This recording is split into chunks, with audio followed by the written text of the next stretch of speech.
साथ खुशबू सिंह और आप देख रहे हैं दैनिक संदेश। तो चलिए नजर डालते हैं इस वक्त की कुछ मुख्य खबरों पर। पूर्व सीएम वसुंधरा राजे के खिलाफ एक्शन की सचिन पायलट की मांग पर सीएम अशोक गहलोत ने इशारों में साफ इनकार कर दिया है।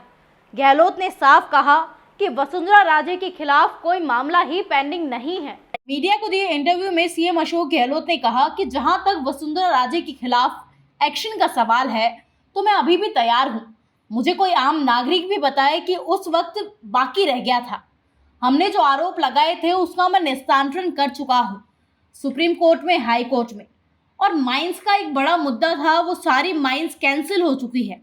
गहलोत ने कहा कि वसुंधरा राजे के खिलाफ एक मुद्दा बचता है, वो मुद्दा ईडी का है।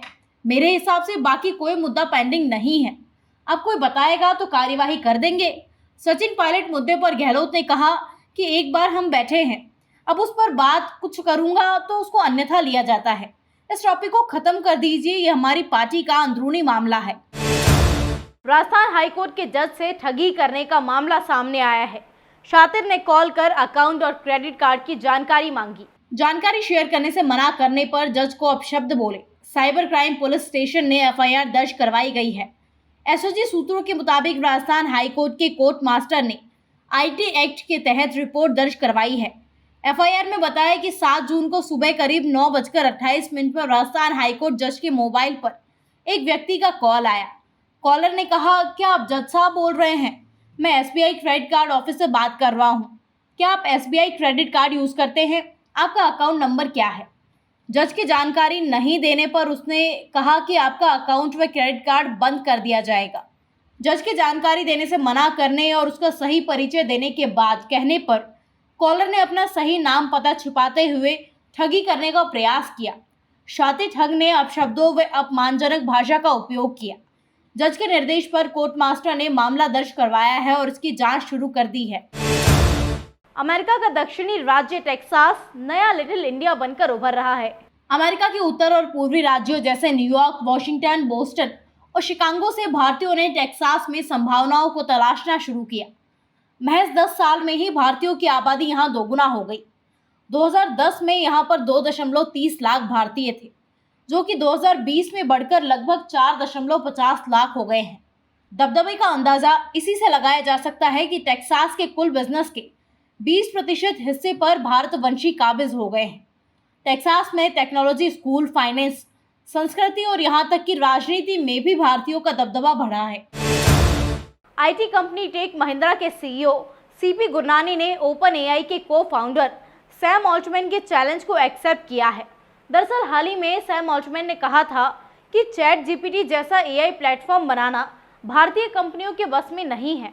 मीडिया को दिए इंटरव्यू में सैम ऑल्टमैन ने कहा कि भारत के लिए चैट जीपीटी जैसे आर्टिफिशियल इंटेलिजेंस टूल्स बनाने की कोशिश करना निराशाजनक है।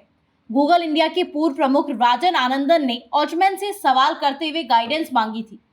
उन्होंने पूछा था, सैम, भारत में हमारे पास एक वाइब्रेंट इकोसिस्टम है, लेकिन हम विशेष रूप से एआई पर फोकस कर रहे हैं। हमें इसके बारे में कैसे सोचना चाहिए? भारतीय स्टार्टअप्स को इस दिशा में काम करने के लिए किस तरह से काम करना चाहिए? इसका जवाब देते हुए ऑल्टमैन ने कहा था कि ओपन एआई से कम्पीट करना असंभव है। हम आपको स्पष्ट रूप से बताएंगे कि ट्रेनिंग फाउंडेशनल मॉडल से चैलेंज करना पूरी तरह से निराशाजनक है। आपको इसकी कोशिश भी नहीं करनी चाहिए। हालांकि आपकी जिम्मेदारी है कि आप अभी भी कोशिश करें। मैं मानता हूं कि सक्सेस की संभावना बहुत कम है। सरकारी नौकरी की तलाश कर रहे युवाओं के लिए अच्छी खबर है। केंद्र और राज्य के 10 विभागों में 66,000 से ज्यादा पदों पर वैकेंसी निकली है। इसके लिए 10वीं पास से लेकर ग्रेजुएशन कर चुके उम्मीदवार अप्लाई कर सकते हैं। इन भर्तियों में उम्मीदवार का selection interview, written test, physical test और डॉक्यूमेंट वेरिफिकेशन के आधार पर किया जाएगा, जिसमें सेलेक्ट होने पर उन्हें हर महीने 19,900 रुपये से लेकर 2,09,000 रुपये तक सैलरी दी जाएगी। इनमें राजस्थान हेल्थ डिपार्टमेंट में 3,736, एकलव्य मॉडल रेजिडेंशियल स्कूल में 38,480, institute of banking personal selection में 8,611, इंडियन पोस्ट ऑफिस में 12,828, सशस्त्र सीमा बल में 1,638, पंजाब नेशनल बैंक में 240, चंडीगढ़ पुलिस में 700, झारखंड कर्मचारी चयन आयोग में 583, forest and climate change department में 144 और एक्सरे टेक्नीशियन के 382 पदों पर भर्तियां की जाएंगी।